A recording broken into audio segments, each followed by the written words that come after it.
tragedi Karbala dalam syair-syair Sanai dan Rumi. Tak banyak yang tahu siapa Husain bin Ali, kecuali bahwa dia adalah cucu kinasih Nabi Sallallahu Alaihi Wasallam yang wajahnya sering diciumi Nabi dan punggungnya Nabi sering jadi kuda-kudaan mainannya. Padahal Husain jauh sebelum itu adalah pecinta Tuhannya dan pecinta sesama manusia. Hidupnya dihabiskan untuk menegakkan syariah dan akhlak kakeknya, memuja Tuhan dan menolong orang-orang papa, hingga ketika orang-orang yang ditindas Yazid di Irak seberang sana memanggilnya, bahkan manasik haji yang sedang dijalaninya ditinggalkannya.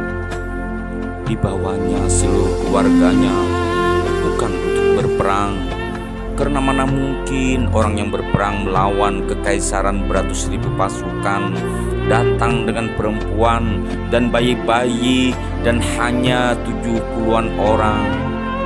Husain hanya akan menuntut penindasan dihentikan tanpa peduli yang menunggunya, kematian, dan hampir seluruh keluarga serta pengikutnya, sesuatu yang sesungguhnya sudah diketahuinya sejak awal. Tapi jika sudah urusan menyuruh Tuhan dan menegakkan keadilan, Husain tak merasa perlu bertanya. Tugas mulia harus ditunaikan, tak peduli apa yang akan terjadi. Akankah masih bertanya di hadapan panggilan Tuhan dan sesama yang papa dan lemah tak berdaya?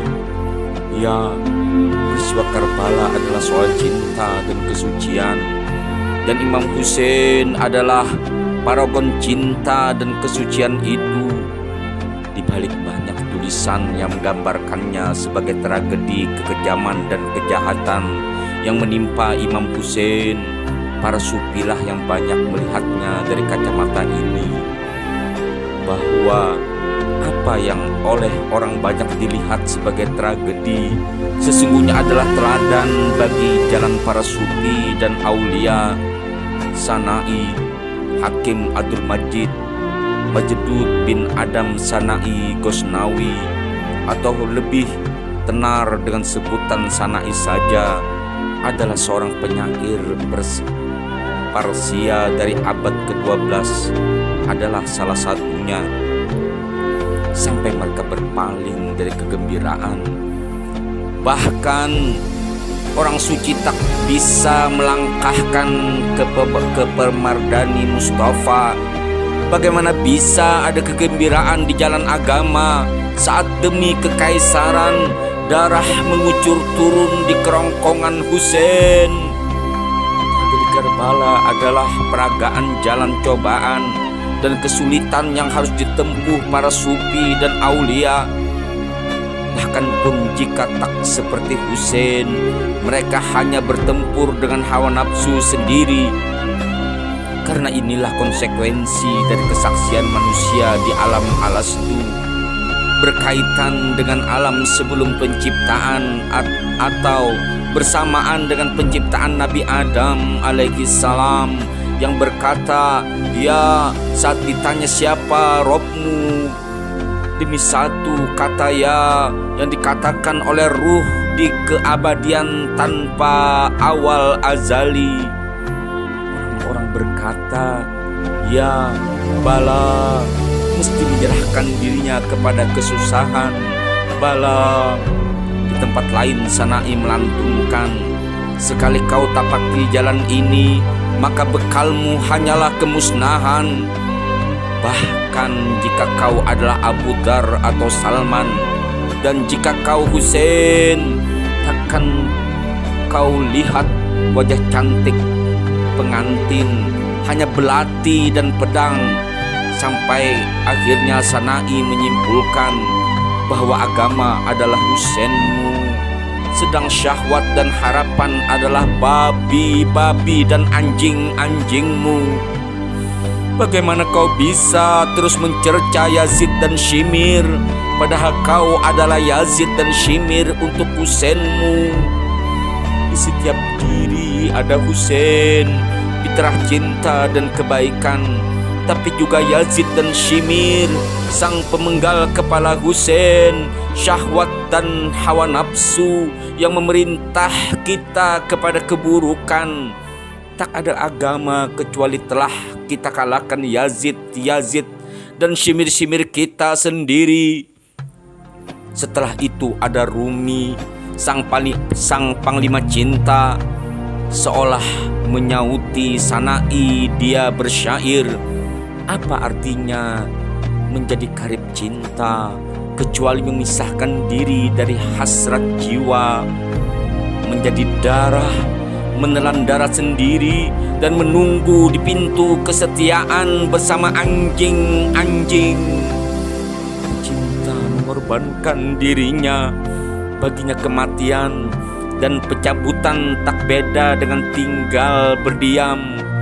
Karena para syuhada ini tak punya kesabaran tanpa kematian. Mereka jatuh cinta kepada kemusnahan mereka sendiri. Ralilah kalau kau mau dari penderitaan dan nasib. Ketakutan mereka adalah kepada tiadanya penderitaan. Lakukan saja puasa di hari-hari yang dianjurkan dan Asyura, karena kau tak bisa pergi ke Karbala.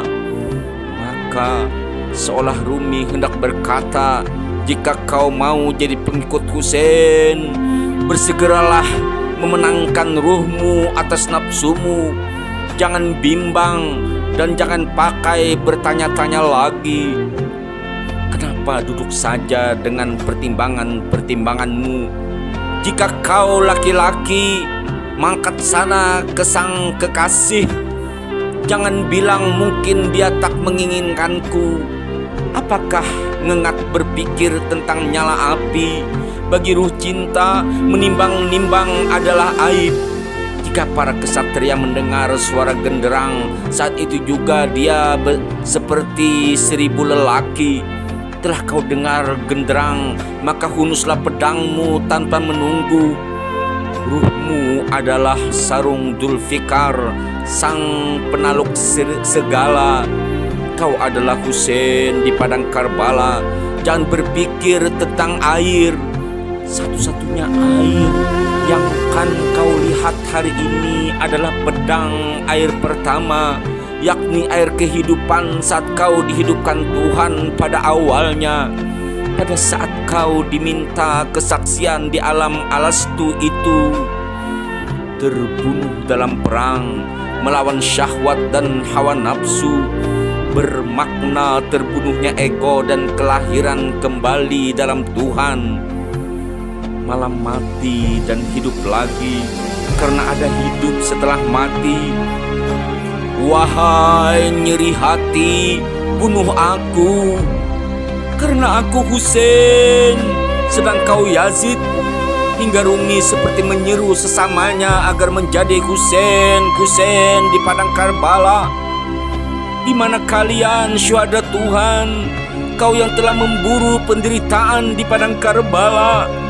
Di mana kau, para pencinta pemilik ruh nurani, kau yang terbang lebih baik dari burung-burung? Sejenak sudah kau berenang di samudra yang di hadapannya dunia cuma buih saja. Maka akhirnya Rumi sang sufi membayangkan dirinya sebagai Husain dan Hasan kakaknya. Lihat aku bak Husain duduk di atas darahku sendiri, atau bak Husain mereguk racun. Siapa saja yang memiliki api mengenakan jubahku, dia penuh luka seperti Husain, cawan seperti Hasan. Dalam api kerinduan, hatiku terus menjerit, berharap suatu seruan kan memanggil dari arah kebersatuan denganmu. Hatiku adalah Husain dan perpisahan darimu Yazid. Hatiku telah disyahidkan 200 kali di padang siksaan dan penderitaan karbun wabala. Assalamu alayka ya Aba Abdillah wa ala arwahil lati halat bi fina'i.